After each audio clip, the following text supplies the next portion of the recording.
Welcome to the UIAAA Connection podcast. The UIAAA would not be able to broadcast this podcast without the support of our business partners. Thank you to all of the gold and silver business partners of the UIAAA, BSN Sports, and our contact, Jeremy Macy. Final Forms, AMP, with contacts Julie Renner and Clay Burnett. Granite Canyon Wealth and our contact, Megan Palazzo. Jostens and our contact, Molly Shaheen. NCSA, Next College Student Athlete, and our contact, Paul Putnam. VNN Varsity News Network and our contact, Jason Jones. Thanks again to all of the gold and silver UIAAA business partners. Welcome to another edition of the UIAAA Connection. I'm your host, Mark Hutch Hunter, Executive Director of the UIAAA, and we are pleased to have as our guest today, Holly Farnese, the Executive Director of the Pennsylvania State Athletic Directors Association. Holly, it's good to see you again. It's good to be here. Thank you for asking me to join today.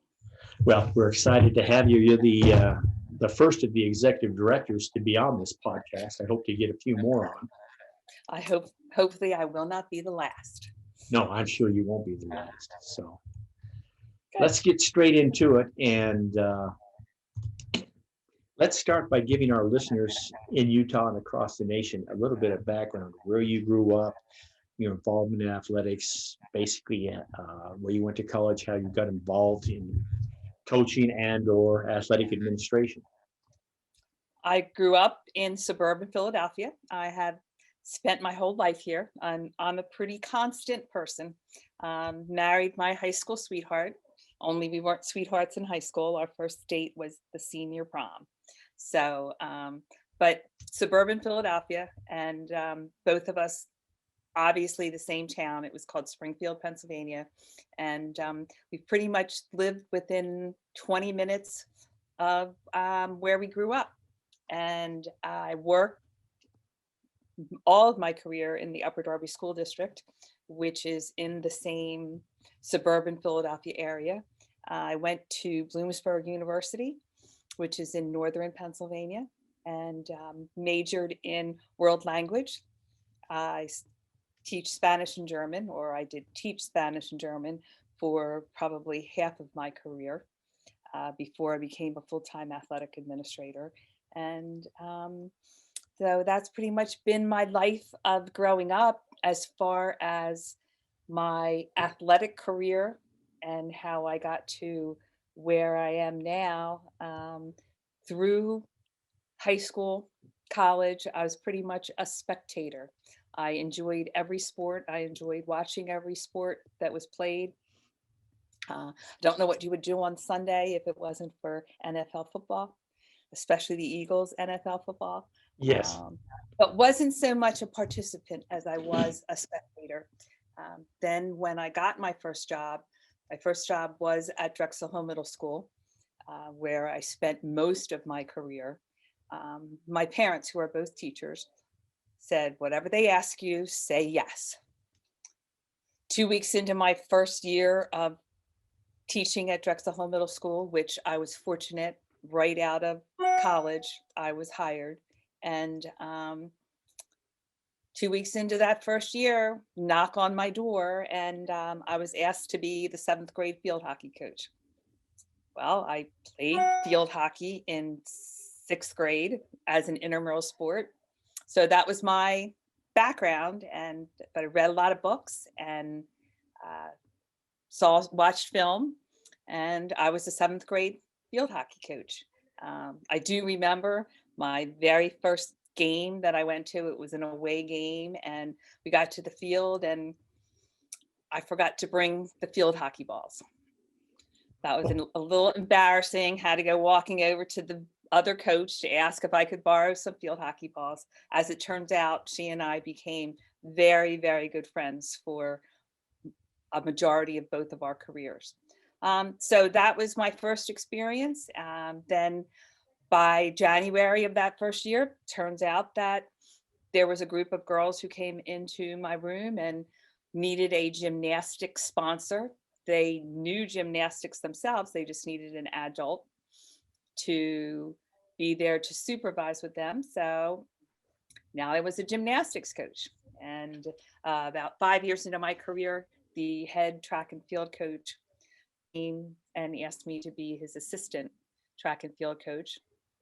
I learned from him, and as it would happen, after the first year, he went to the high school to become the high school track and field coach. So there I was as the head track and field coach of Drexel Hill Middle School. And the story of all this is that as a middle school athletic director, the most important thing you can do is reach out to people who are good middle school educators, because so many times you are looking for someone who will say yes. And so it's not okay to post a job and say, I need a field hockey coach. You need to go and seek out the people who you realize are good middle school educators, and then you help them and you support them. And that's what happened with me. And then after 7 years at Drexel Hill Middle School, my principal at the time came to me and said, we have an opening for the athletic director's position. I think you should apply for the job. And the rest is history. So it really comes down to having to seek out the right people. And I guess people saw things in me that maybe in that part of my career I didn't necessarily see in myself. But it definitely was the vehicle that what's the word I want? Created, not created my career, but the vehicle that sent my career in the direction that it is. Excellent. So let me go back. So your first year at Drexel Hill Middle School would have been 1976. Okay. Okay, So, not 76, 77. I graduated from Bloomsburg May of 1976 and was fortunate to get hired as a Spanish teacher in the fall of 1976. And then I was at Upper Darby School District until May of 2016. okay, So and the reason I asked that, so 1976, so you're basically 4 years out of the 1972 Title IX. And so Yes. my question is, how was it in suburban Philadelphia at that time? And how well was Title IX received, at least in the school that you worked at? Well, interesting that you bring that up, Mark. That's a great question. Being in suburban Philadelphia, we're a pretty metropolitan and contemporary area. There was 21 sports at Drexel Hill Middle School, and they were just as many female sports as there were male sports. Probably the only disparity would have been in the winter because there wasn't a contemporary for wrestling. Okay. But other than that, we had a full spectrum of interscholastic sports at the middle school, and we had a 12-person middle school league. I think that that's one of the fortunate things also that worked into my career moving forward, is that we had such a strong middle school league, such strong colleagues. And to tell you the truth, Mark, it really was never there was never any controversy. It all just moved smoothly. That's an interesting point that you bring up. It was only 4 years out from 1972, but in the area where I was, it was a non-issue. Well, and that's interesting. And part of the reason I ask is I reflect back on my first year, which would have been the fall of 79. So maybe 3 years after you started. I get the job. I was an assistant football. Oh, by the way, you're coaching the girls basketball team. I said, okay. I coach them, and it's 6 years after the creation of Title IX. And I come to find out that this team that I've inherited, their saying is we were 0 for 6 the previous year. And I says, what do you mean you're 0 for 6? They said, yeah, we were 0 for 6 years. They had never won a game. And so I get to practice. And in 79, at the school I was teaching, we had a small gym, which was the boys' gym, and we had a smaller gym, which was the girls' gym. And that's where we practiced. I can count on one hand the amount of times I was allowed to practice in the boys' gym because the boys' basketball was there.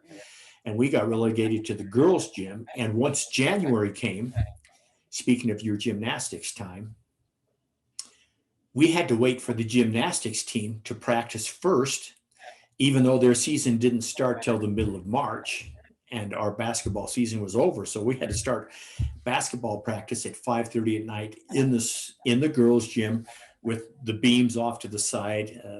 Thankfully, we had the mats, so if you were going too fast to the basket, the girls could fall on the mats and wouldn't get hurt. But it's just fascinating to me because we're from a different era. We can really remember when that came into being, as opposed to the young women that participate today that Yeah. have grown up just being able to participate. As I said, Mark, I was blessed to be in a very progressive area, a very fair area. We had outstanding administrators throughout the whole county where I was. Everything was, it was fairly distributed. There wasn't a boys basketball gym. There wasn't a girls basketball gym. And that was at the middle school level. I think that there were probably bigger challenges at the high school. But I did not move from the middle school to the high school until the last 8 years of my career. So by then it was Okay. established into Title IX. Let me follow up on something you said earlier, and I think this is important for our listeners, many of whom have never set foot in a middle school or a junior high. You spoke about when you hired a coach that they have to be right for the middle school student. And so my question to you is, what is the big difference between being a middle school athletic administrator, which you were for most of your career, and a high school athletic director? Well, the biggest difference between middle school and high school, let me back up a second. The common foundation between middle school and high school is the education-based athletic program that we all want to strive for. And we want to make sure that future athletic administrators strive for that as well. That's why we want them involved in NIAAA and our state association. At the middle school level, Mark, that time is really a time of transitioning to an education-based athletic program.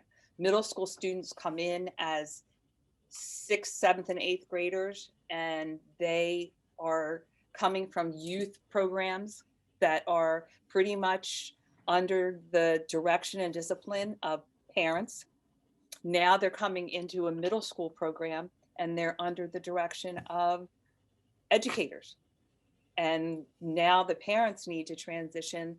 They need to take a step back. And the way that the youth program is not necessarily going to be the way the middle school program is. Middle school, the biggest challenge, Mark, is balancing the idea that middle school athletics should be global, with lots of opportunities for middle school students to try lots of different things. And there's a participation piece versus a competition piece. That's one of the hardest things for middle school coaches to balance, is figuring out that opportunity and competition. And that's a challenge. When you move from the middle school to the high school is much more of a discipline and a commitment to a sport.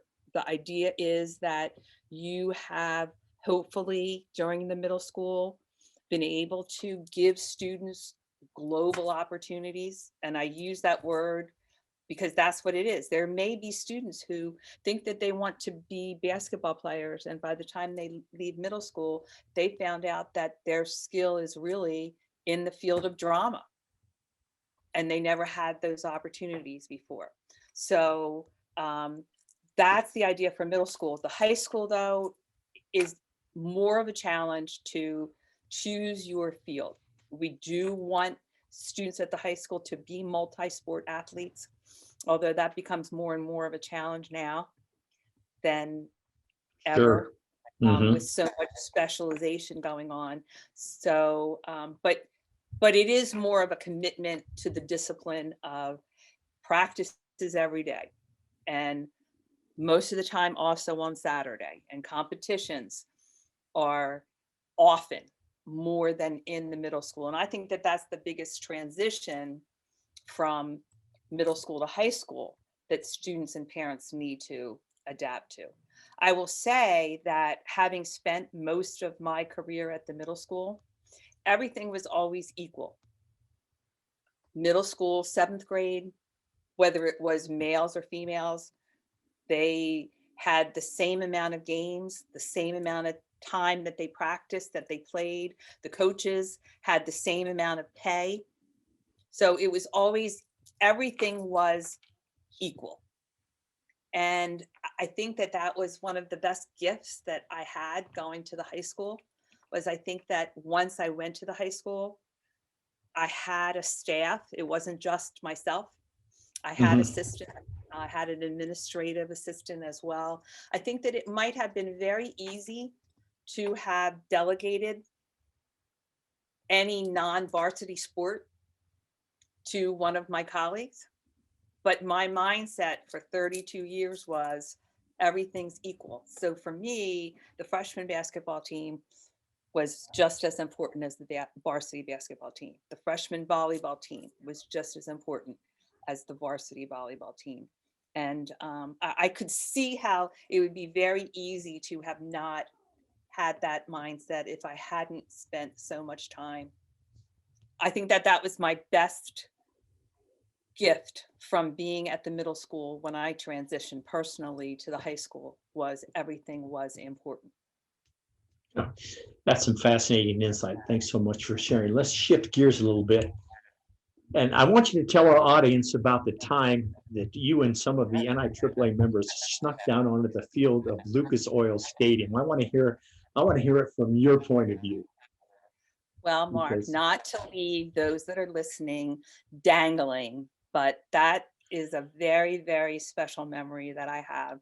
And it is with some very, very special friends. And I think we're going to leave that subject right where it is. Okay, then that's what we'll do. But yeah, let's go to tell our audience both in Utah and nationally about the National Executive Directors Council and your involvement. And many people may not know that you actually were involved a little bit back when you were the NIAAA secretary when we hosted out here in Utah. So speak to that. The National Executive Directors Council is just another opportunity for athletic administrators to grow and learn from their colleagues. The National Executive Directors Council was started by a group of very, very wise and seasoned athletic executive directors, and they formed it as a collegial group to be able to share ideas and be able to work together as colleagues, and it has grown. Actually, as you mentioned, the National Executive Directors Council, I don't know the exact date, Mark, you might know because you've been involved much longer than I have, but I would say mid 2000s when it first became organized. The very first NEDC was 11 of us in the summer of 2002. Frank Kowaleski was the executive director, and we met in downtown Indianapolis. The first time we went to states would have been Jerry McGee's North Carolina in 2003. Right. So it's a wonderful organization of executive directors from each state. And as you said, Mark, it started with 11 athletic executive directors. And I believe that we're almost at 45 states that have executive directors for the state. Now, their positions may be different. Some people are still involved in a full-time job as an athletic administrator in their school, but are also the executive director for their states. Many are like you and I, who have retired from being an educational athletic director and now are executive directors for our state. I believe that when you became executive director, you were still an active That's, athletic oh, yes. administrator in Utah. But the position has grown, the position has become more involved. And I'm just fortunate that I've been in this position for the last 3 years and am growing with being able to work with my colleagues. The whole goal of the Executive Directors Council is to be a advisory, if I could sound a little prideful, but Sure. as I mentioned, executive directors are athletic administrators who have been in the field for a long time. And so the idea is that they can also work as an advisory group to help and work through new athletic administrators. It really was designed to be a advisory to the national NIAAA. Is what the goal was as it was first implemented, is to just be there for hopefully wisdom and guidance and mentorship and networking. And so how long is this? Is it your third year or is it your fourth year as the executive director of PSADA? This is my July 1, 2021 will begin my fourth year as executive director. Excellent. So this is finishing my third year as executive director in Pennsylvania. And what are some of the blessings that you see that have come to you as a result of the chance to be the executive director of PSADA? I think that part of it is to have more of a hands-on ability to realize that Pennsylvania is a very large state and that I grew up in suburban Philadelphia with that environment. And as I have become the executive director, I've traveled around the state, not so much this year as I have in the past. But so the first 2 years, though, to be able to travel around the state of Pennsylvania is very large. It's very different. Suburban Philadelphia, Harrisburg and its suburbs, Pittsburgh and its suburbs, they're very cosmopolitan. But a lot of the state of Pennsylvania is very rural and very small schools. Schools that are, I mean, Upper Darby High School graduates 850 students a year. And there are schools in Pennsylvania that maybe they graduate 100 students in the year. So it's been a good experience for me to work with so many knowledgeable people, but at the same time to realize that there's lots of different challenges from area to area. But at the end of the day, everybody is here for students. And Sure. That's a commonality that everyone has. Take a moment, I'd like to reflect, and you and I have spoken for a long time. Of course, we go way back, but reflect upon. But we don't go that far back, Mark. Yeah, reflect upon the 6 years that you were able to serve as the secretary of the NIAAA board, and what an experience that was. And I know part of the time I was on the board with you. Yeah, that was one of those experiences that you cannot possibly capture into words. It's one of those intrinsic experiences that just helps you to grow and become a bigger and a better person. The position of secretary of the NIAAA, that I had the opportunity to have that position for 6 years, was also a blessing in itself. I was what I would call the transition person from it being an appointed role to, under Bruce Whitehead's wisdom, it should be a voted upon role, just like all of the other board members. That always, and you and I have talked about this a lot, Mark, I think that that's what makes NIAAA such a strong organization, is that there are limits to how long you can serve in a position. And that allows people to be and want to be involved. They feel that they will have the opportunity to be able to be on the board of directors or to be part of that. But the 6 years that I had the joy of being the secretary of NIAAA, I'll start with what I just said about being executive director.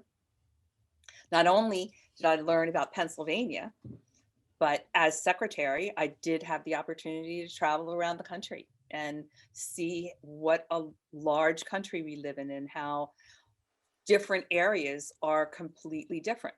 In Pennsylvania, you can't start interscholastic sports until you're in 7th grade, and you cannot participate in a high school sport except a freshman sport, and that is when you're in 8th grade. But then so many schools are different than that, and so many different worlds. And I think that that helped me to bring back a lot of positive things to my school and the reality of how much we really had. I also, as secretary of NIAAA, and you knowing being on the board, that experience allowed us to have our finger on the pulse of that organization. Absolutely. And that was very special because we're all very passionate about NIAAA and very passionate about our state associations. And I've always said that if not for the professionalism that I gained through my athletic experience, I think it made me a better world language teacher because of the professional people that I was surrounded with in the athletic world and the education that I received through athletic education, that it actually helped me to be a better world language teacher. So being that passionate and being able to have the knowledge of everything that's happening, when we finished our time on the board, it's very difficult to say goodbye to that role. And I had 6 years and I was very, very thankful, very thankful. And you've heard me so many times quote Dr. Seuss in saying that I'm not sad it's over. I'm joyful that I had the experience. But I will say that I did not expect the stoppage, for lack of a better word, of having that finger on the pulse of the organization. And that I was not prepared for, to just always know what was happening. And so I am so happy for the way that the NIAAA, and hopefully we follow that same pattern with PSADA, that so many people get the opportunity to be part of that experience, because it really is a very special experience. And I'm glad you spoke to that. So many of our guests on our program have spoken to the fact that they've got such a family relationship with their state people and with the national people. And I've said this more than a few times, until you experience that, you don't really understand what it's like. Athletic administrators, if your personality leads you to being an athletic administrator, it's a very collegial group of people. There's no ownership. There's no desire in the athletic community to hold something all as your own. It's just a profession where everybody wants to share whatever they have. And every time you share something, you also get more back by doing that. And that is so well said. And I've mentioned this on previous programs. You go to a coach's clinic and you'll get 65% of what that coach knows, but he's going to hold back those little nuggets that make him the most successful coach. You don't have that in athletic administration. So thank you for going there and pointing that out. What was the favorite part of your job when you were an active athletic, when you were an athletic administrator in a school? I would say the favorite part of my job was the people that you got to meet, and the fact that the job changed every year, every season. You're as an educator in a classroom, your job changed every year. As a athletic administrator, your job changes every season. The world rolls around and you start all over again, and it makes you stay fresh. It makes you stay contemporary. One of the things that I have always appreciated are the fact of the longevity that I had in the field of athletic education and school education was that I always knew what was contemporary. I knew what music I was supposed to listen to. I knew what fashion I was supposed to wear. I knew what tech I was supposed to be involved in. Not that I ever necessarily listened to that music or wore those fashions, Sure. or to this day, I'm still in kindergarten where technology is concerned. But at least I knew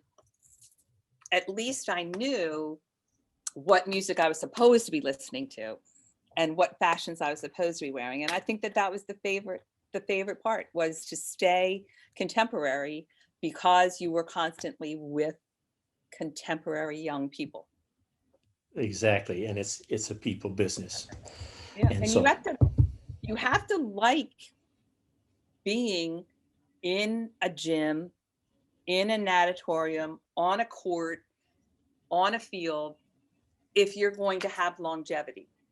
You know, a lot of times the position of athletic administrator is one of an entry level job where you're looking to move from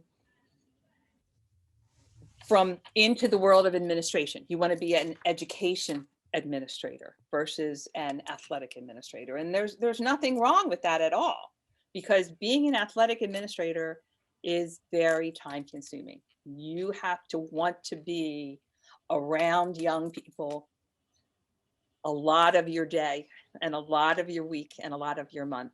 And if you're going absolutely. to have longevity in that, that is something that you need to know going into the get-go. Let me tap into your decades of wisdom, Holly. And let's say I have a new athletic administrator. By new, I mean someone who's maybe between 1 and 4 years. What are the two things that you can share with them that they absolutely should do that will make their life so much easier? Maybe two things that you wish you would have known back in the 70s when we started.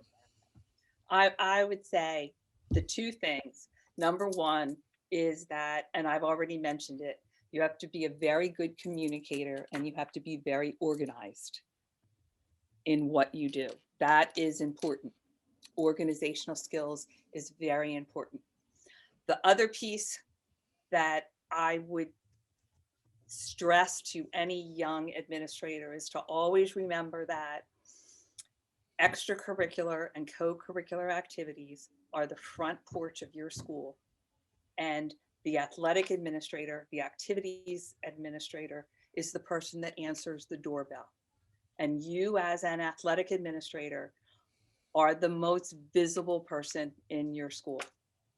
More people are going to know who you are as the athletic administrator than sometimes they're going to know who's on the school board, or even who the superintendent is, or sometimes who the principal of the school is, because people have immediate access to you. You're out there on the field.